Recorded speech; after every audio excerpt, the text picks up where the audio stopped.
Matapos ang iringan kahapon sa Senado, ayaw pa ring paawat ni Senator Ping Lacson at Rodante Marcoleta. Ngayon naman, abay, nagpapugian sila. Narito ang aking frontline report.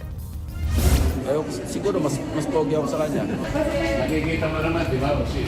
Pabirong bumanat si Senate President Pro Tempore Ping Lacson nang matanong kung bakit tila lagi siyang sinisisi nang nakabangayan niyang si Senador Rodante Marcoleta. Matatanda ang nagkasagutan ang dalawang senador kahapon.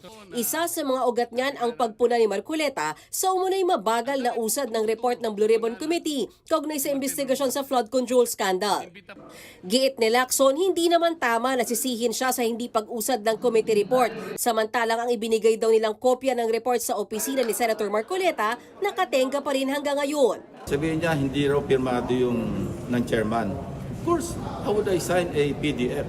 Sinabihan naman sila na yung signature page, yung mismong physical copy or hard copy, nasa office ko.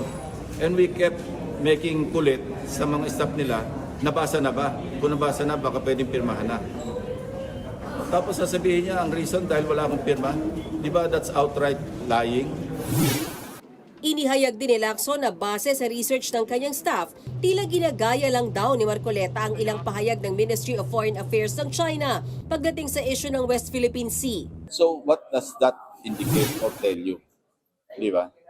So kung gano'n ang kanyang posisyon, pinaparot niya lang ba yung posisyon ng China regarding the West Philippine Sea? Unsettling, to say the least, because this is national security that we're talking about.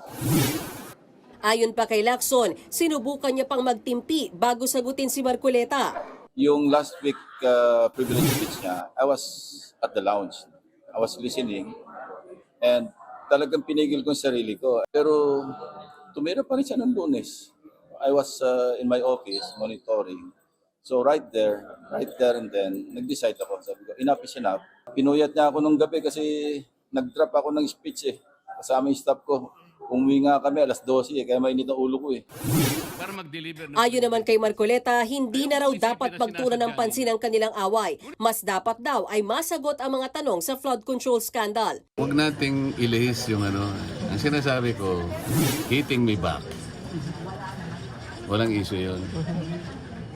Ang ating linawin ay yung hinahanap ng taong bayan.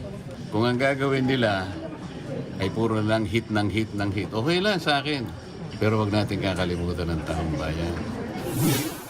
Tinabla rin ni Marcoleta ang aligasyon ni Lacson na tila pumapabor siya sa China.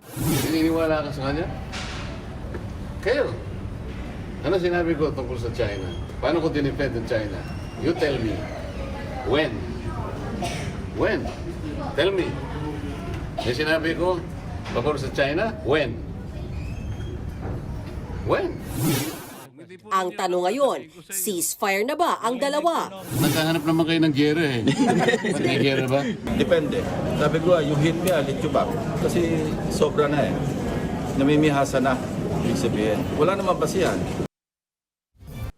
Mga kapatid, Mean Los Baños po, huwag magpahuli sa mga balita at impormasyong dapat ninyong malaman.